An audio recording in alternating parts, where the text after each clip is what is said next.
no distinction. Whoever was involved in it was jailed and was convicted today.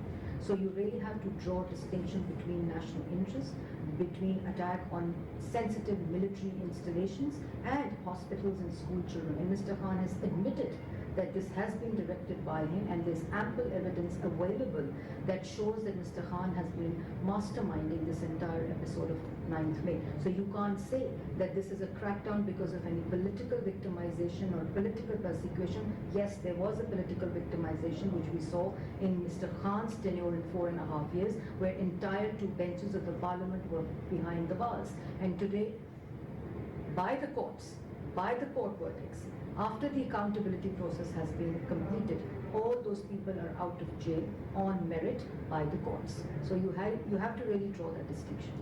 In the history of Pakistan politics, we've seen on multiple occasions that the courts and the legal system has been used to stop individuals from continuing in power. We've seen the vast majority of political leaders in Pakistan have ended up in the courts at some point. So are you saying that there is no political element in Mr. Khan's arrest by comparison to the other political leaders that we've seen throughout the decades? I'm outrightly rejecting it. And why I say that? No political process and no political opportunity stopped Imran Khan to give his defense in 40 hearings of the trial court. Why was he not able to provide the evidence in his defense? Why was he not able to give answers to the questions that were raised in the trial? No political process had stopped him. If he was not dishonest, which the verdict says that dishonesty has been proven beyond doubt. If this was the case, then in 40 hearings, you should be able to provide your evidence in your defense that, and he said that he does not know. When he was asked about the state gifts, he said my military secretary would know because he used to sell and buy gifts on my behalf. When he is asked about 190 million, he says my cabinet should be answerable. When he's asked about the 9th May insurrection, he says my workers needs to answer about it because they are the ones who did that. When he's asked about the economic, what he's done to the economy of the country, he says I did not have the right team. Man, you were the prime minister of the country. It was your authority, and in your personal capacity, you bought the state gifts. You did not declare them in their tax. In your tax, who stopped Mr. Khan not to declare the state gifts in his tax forms? Who stopped him from not declaring it in election forms? Nobody did that.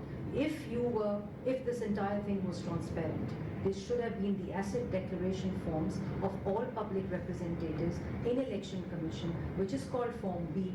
He did not declare anything in his forms. Why is the question? Where he's unable to provide evidence also that he bought the gifts.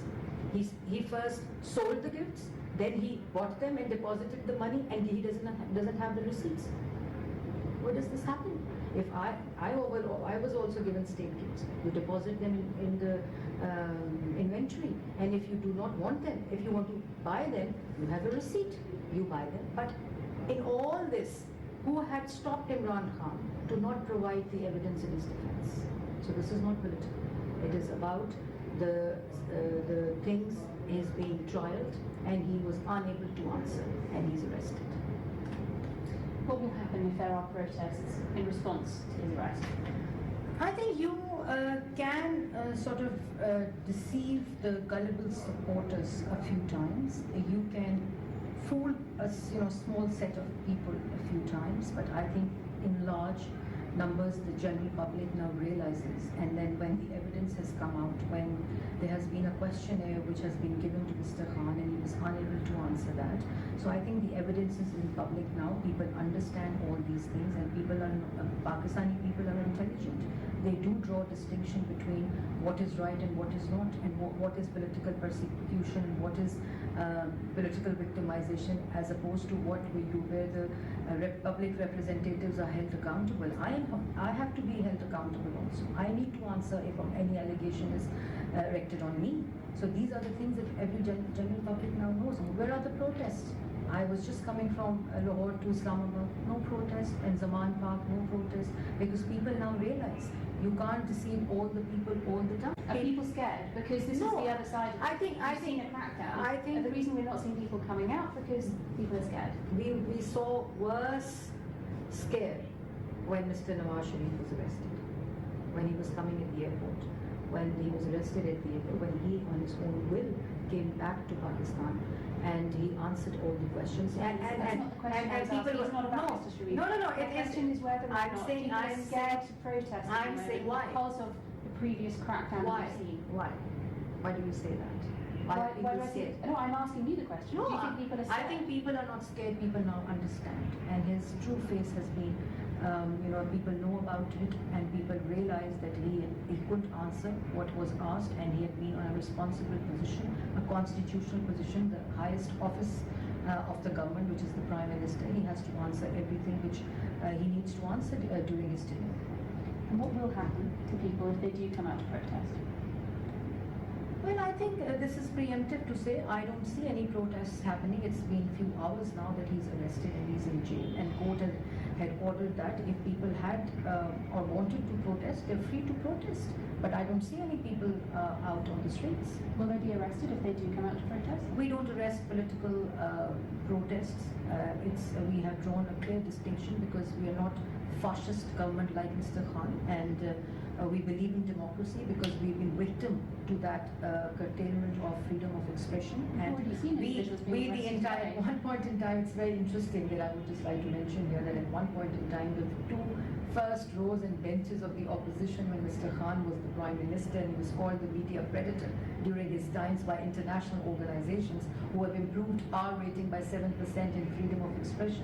So the entire opposition was in jail, their daughters were in jail, their sisters were in jail, and we didn't say that this is attack on we didn't do any attacks on hospitals, schools. We used to have miles and miles of peaceful protests. We were under the PDM flag, the Pakistan Democratic Movement flag, which was led by the opposition. We didn't see any attack on any buildings or PTV or Radio Pakistan or ambulances or schools or hospitals. This is a new phenomenon. I've heard for the first time this definition of a petrol bomb used by a political party, for God's sake.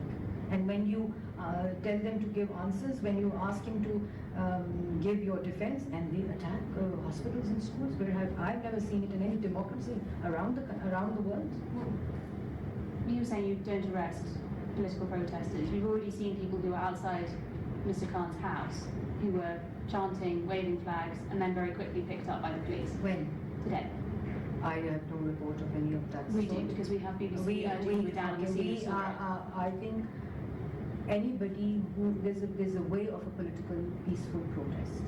If you are attacking the buildings, schools and hospitals, were not attacking buildings.